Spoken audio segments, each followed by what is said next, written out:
So ngayon meron tayong mga sasagutan um, sa topic na integral at yun, nandito tayo sa integral, try go tayo. So let's try to solve these following questions.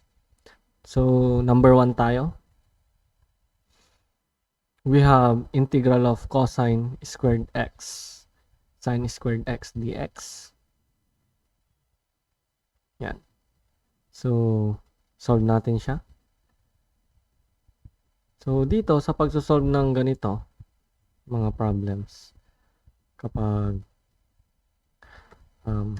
even yung ating, both even yung ating cosine and sine, ang pwede nating gawing identities dyan is this one. So we have the sine squared x is equal siya sa 1 minus cosine 2x all over 2.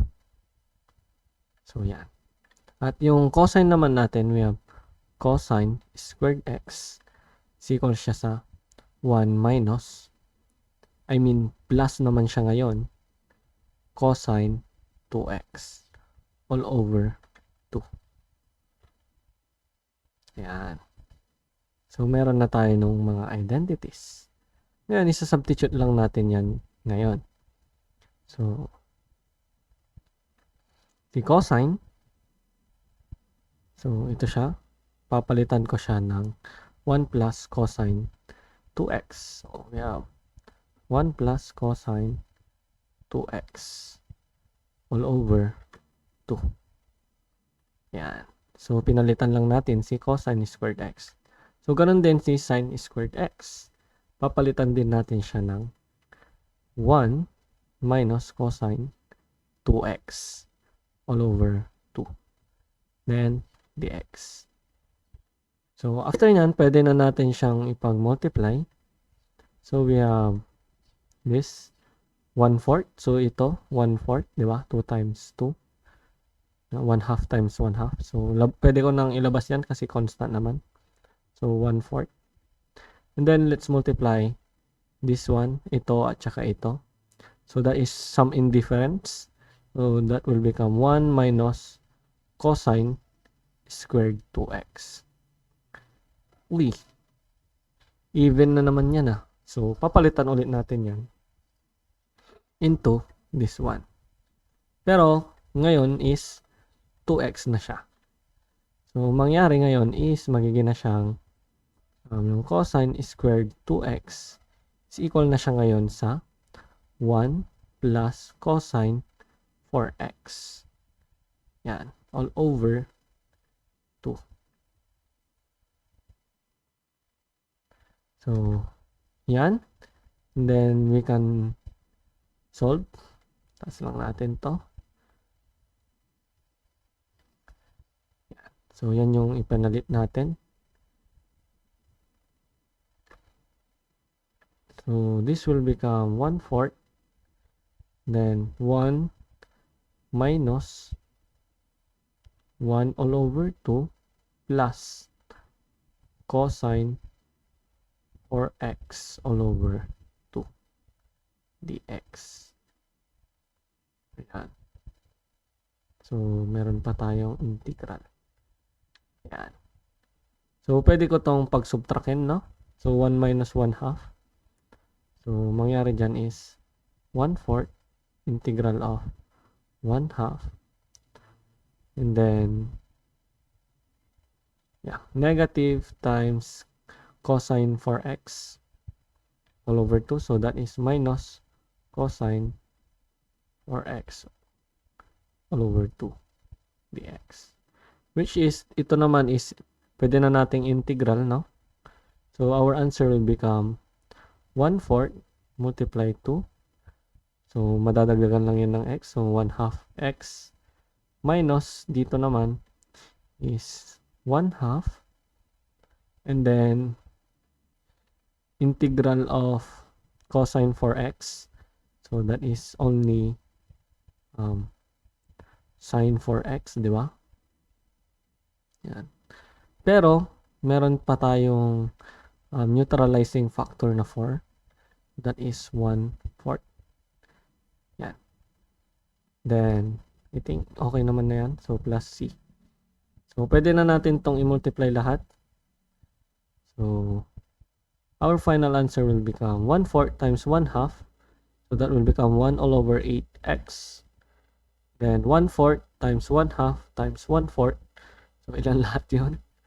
So, kopya lang natin si negative. So, that is 4 times 2 times 4. 8 times 4 is 32. 1 all over 32 sine 4x plus C. So, we got the answer. Yan. So, try naman natin kung paano naman kung halimbawa ganito. For our number 2, ayan, baba lang natin siya.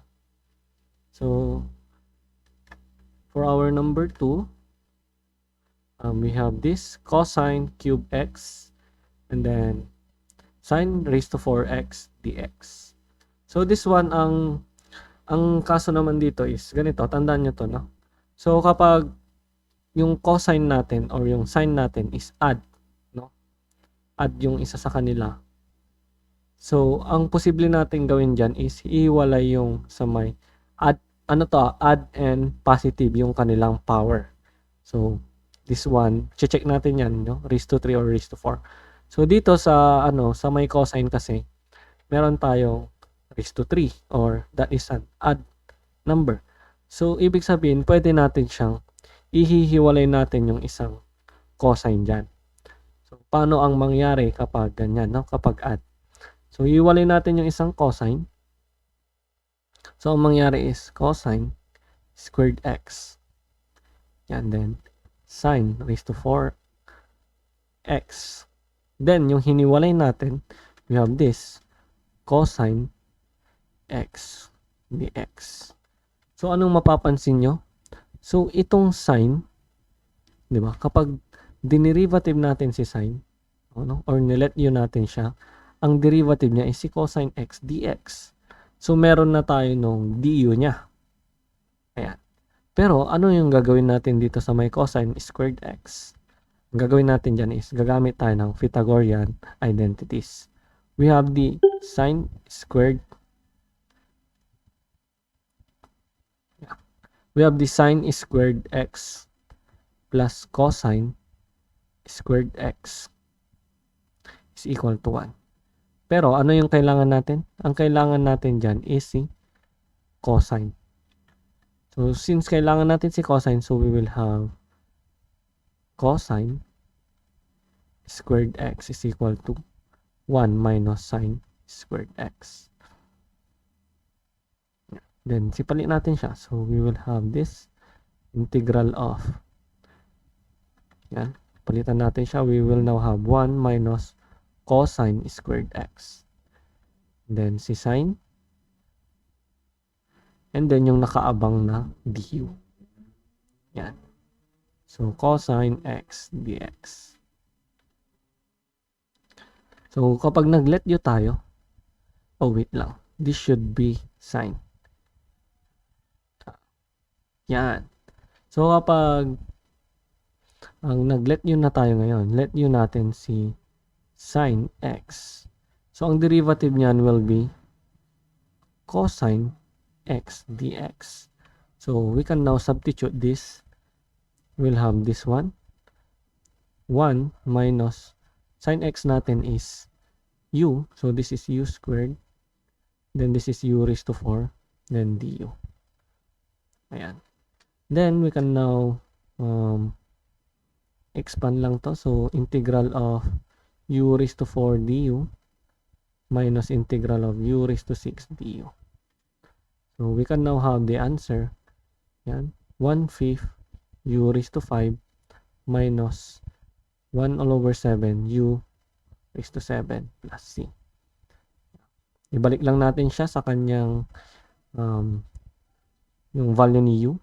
So, that is 1/5 sine raised to 5x minus 1 all over 7 sine raised to 7x plus c. So, yan. So we can now have the answer.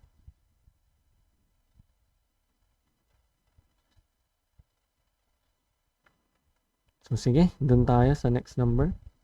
So pwede nyo din yan i-factor out pa yung sine raised to 5 dito. No? Pwede din yun. Nasa inyo lang yun kung i-factor out nyo pa yan. Pero for me, okay naman na din yan. So next natin is yan. So kanina is in terms of sine and cosine tayo. Ngayon naman is about in terms of tangent. Ayan. So, paano naman yung gagawin natin kapag yung tangent natin is even and positive? No? Yan. So, we have this tangent.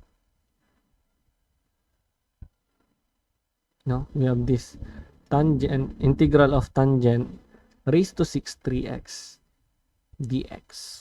So, again, our tangent is even and positive.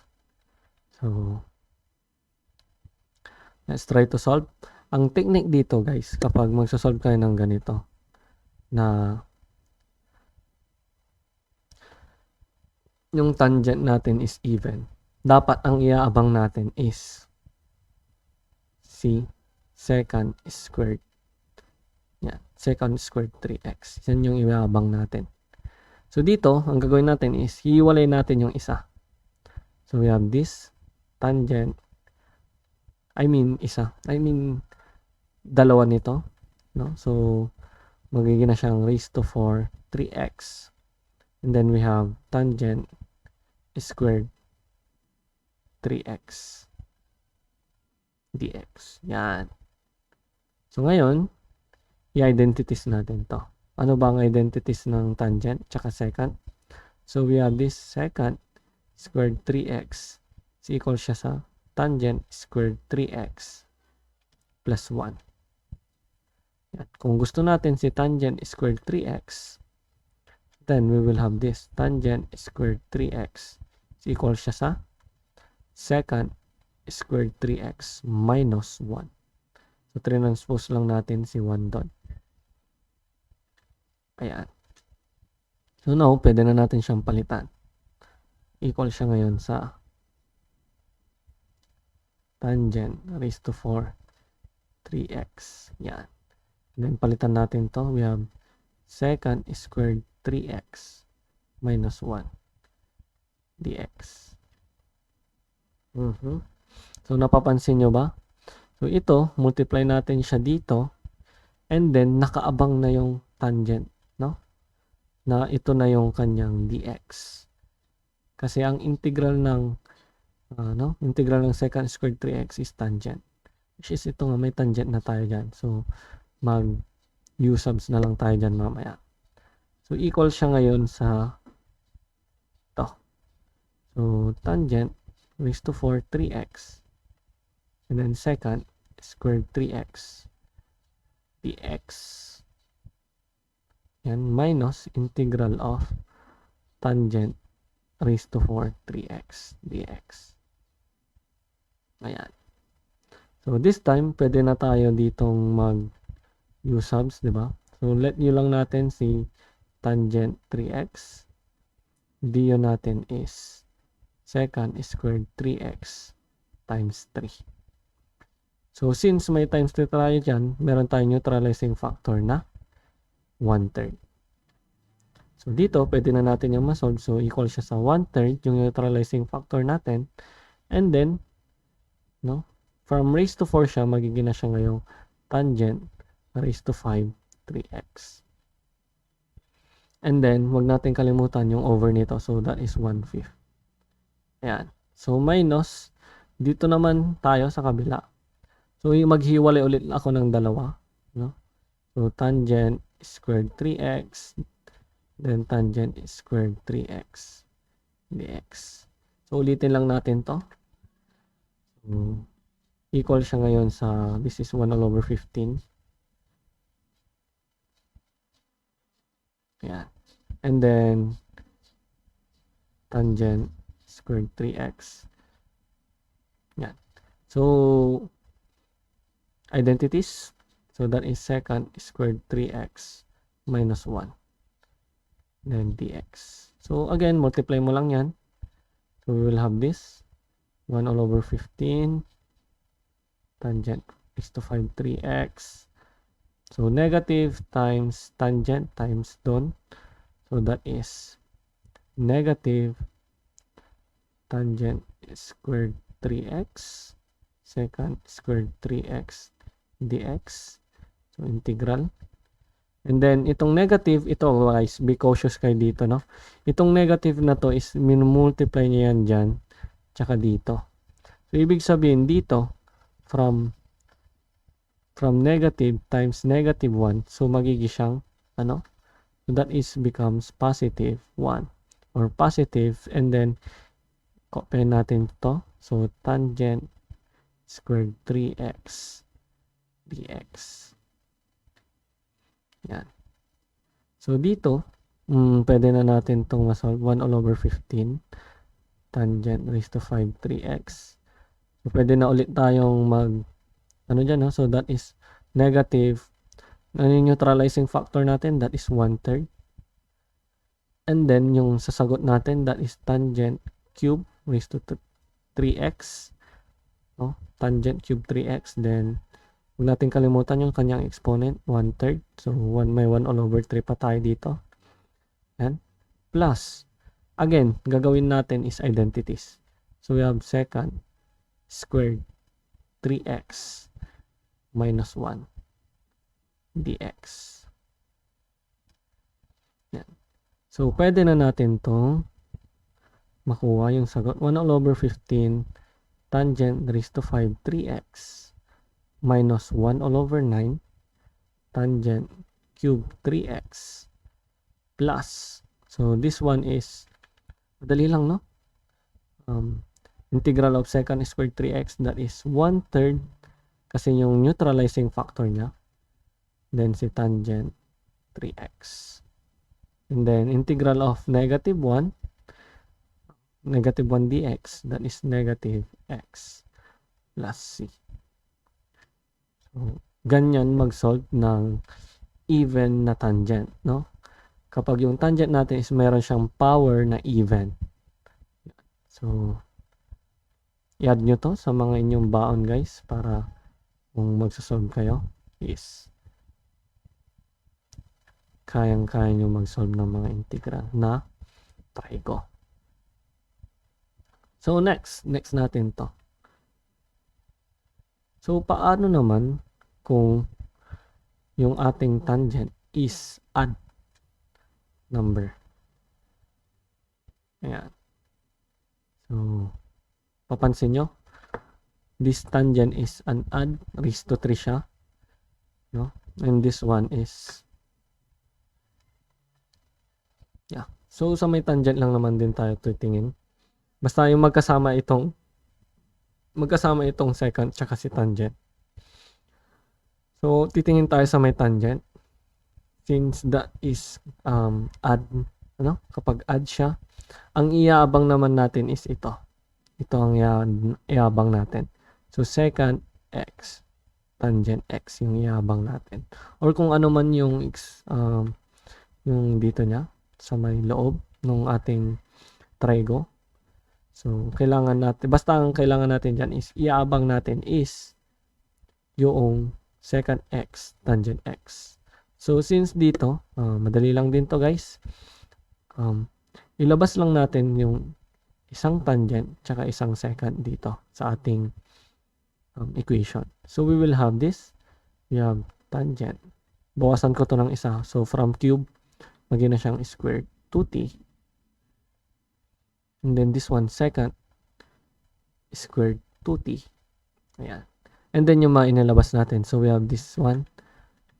We have secant 2t. And then, tangent 2t dt. Ayan. So, ano ba yung kapag dinerivative mo, ang sagot is secant and tangent. Diba? That is secant. Diba?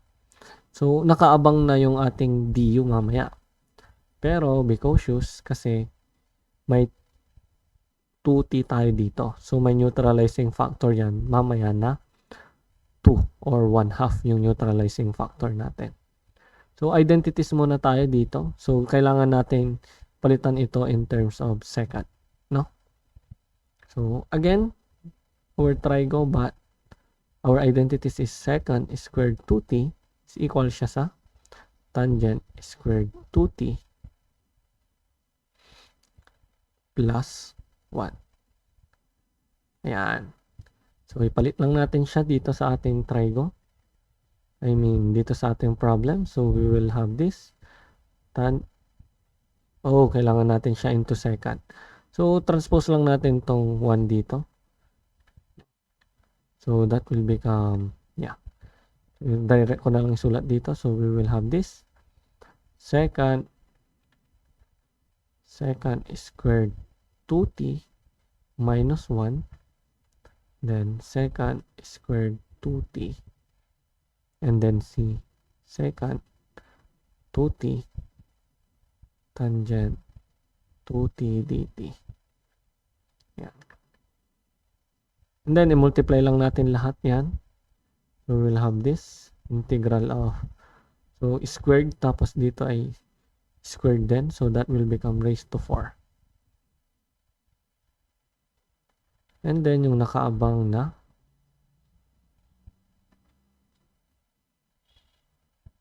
ayan, yung nakaabang natin na du. Yan, mamaya. Then, dito is subtraction naman tayo. Second squared 2t. Yeah, second 2t. So, yung mga iba is nagpapalit na agad dito, nag-u-subs na sila. Which is okay din para medyo mas konti yung ating sinusulat. Goods yun. So, ngayon, mag-let u na tayo. So, our u is equal to secant 2t. And our du will become secant 2t tangent 2t times 2 dt. Ayan. So, may neutralizing factor pa tayo na 1/2. Yun. Then, yan. So, may mga neutralizing factor tayo na 1/2. So, this becomes 1/2. Then, plus 1 lang tayo. So, that will become 1/5 secant raised to 5 2t. Yan. Then, minus 1/2 din sa kabila times 1/3 secant raised to 3 2t. Yan. Plus c. So, we can still simplify or multiply that. 1 all over 10 secant raised to 5 2t minus 1 all over 6 secant cube 2t plus c. So, we get this answer.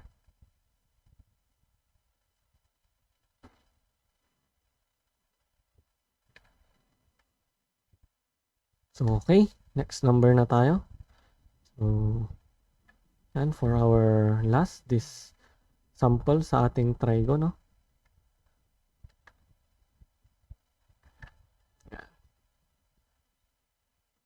So, paano naman tayo kapag ganito? Kanyan sir di ba? Tawag dito. So, even yan sir, di ba? Dapat ang iabang natin kapag even, di ba? Si secant squared.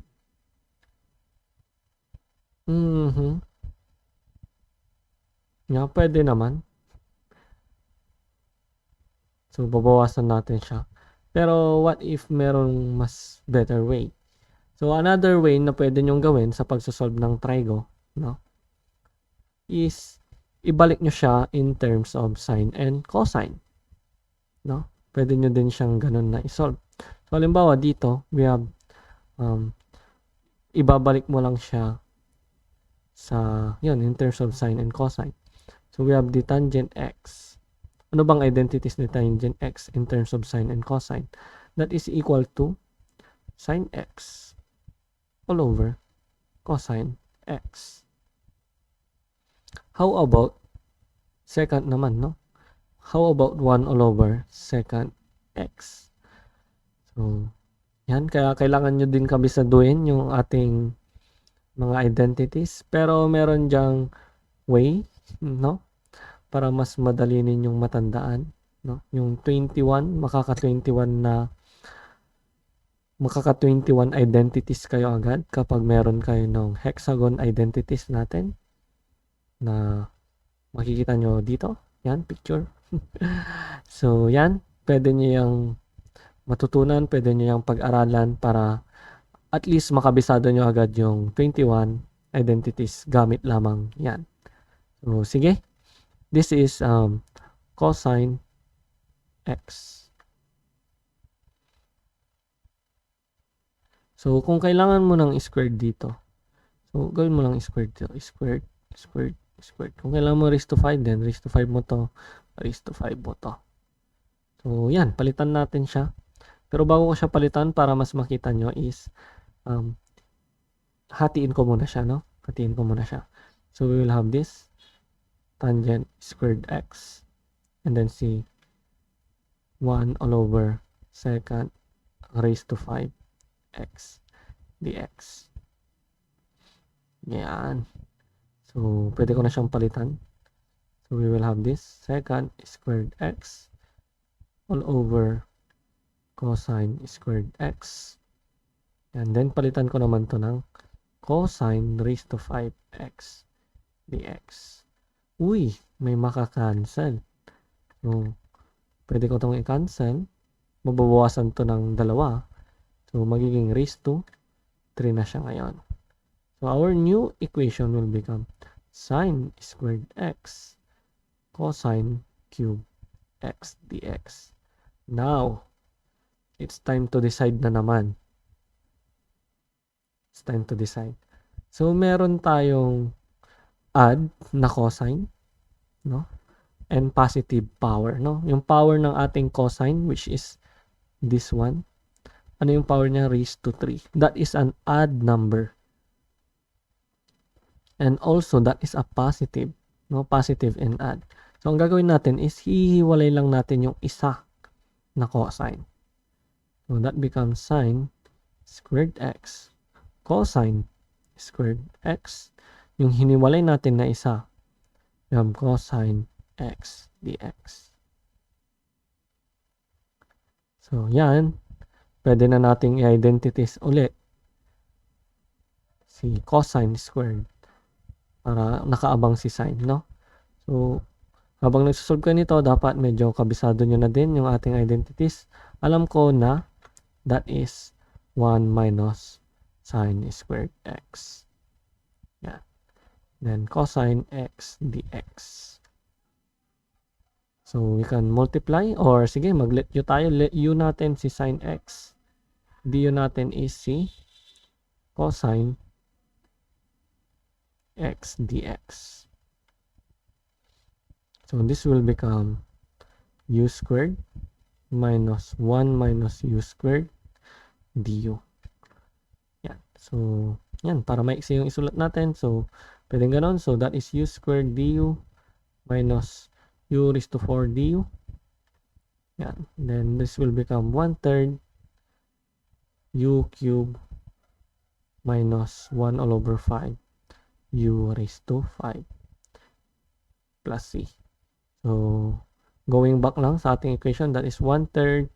Substitute mo yung u. We have sine cube x minus 1 all over 5 sine raised to 5 x plus c. So, kung gusto nyo pang matuto ng mga ganito, so, pwede nyo i-follow ang aking page. Yan, Facebook page. And, pwede nyo ding i-subscribe ang aking YouTube channel. And, yeah, I'm starting to teach ng mga engineering math, sa mga elementary math and high school math. And, if gusto nyo na magkaroon ng tutor, so, you can message my page or you can comment in the chat box, no? Para magkaroon tayo ng pwede nating pag-usapan yan.